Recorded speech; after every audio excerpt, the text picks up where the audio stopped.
All news Urdu की खबर पर फौरी नोटिस लिया गया है और सीनियर सहाफ़ी सजाद छजड़ो जो कि काफ़ी अरसे से अलील थे, उनकी सेहतयाबी के बाद अब उनसे अयादत का सिलसिला जो है वो शुरू हो चुका है। इस सिलसिले में एसएसपी ट्रैफिक मलिर नसीम आरा पावर, मलिर प्रेस क्लब कराची के साबिक नायब सदर और धरती टीवी चैनल बिन कासम के रिपोर्टर सजाद अली छजड़ों के घर पोर्ट कासम कॉलोनी पहुंचकर उनकी अयादत की है, फूलों का दस्ता पेश किया और माली मदद भी की।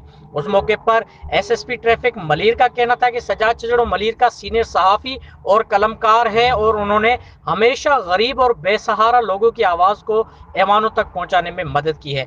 आज उन्हें इस हालत में देखकर बहुत ही अफसोस हो रहा है और मेरी दुआ है कि अल्लाह पाक उन्हें जल्द सेहतियाब करे। उस मौके पर सीनियर सहाफ़ी सजाद छजड़ों ने एसएसपी ट्रैफिक मलिर का उनके घर चलकर आकर अयादत करने और माली मदद करने पर शुक्रिया अदा किया और सिंध की रवायत अजरक उन्हें तोहफे के तौर पर पेश की।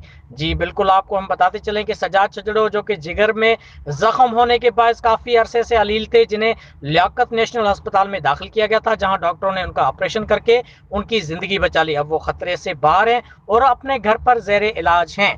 कैमरामैन मुमताज चांडियो के साथ राजा बलोच, वर्ल्ड न्यूज़, कराची। भाइयों तव्हां हमेशा मूंखे यादि आहे, हमेशा तव्हां उन वक़्त में असां सां गॾु आहियो। इहे ज़िंदगी जा लम्हा ॾींदा आहिनि।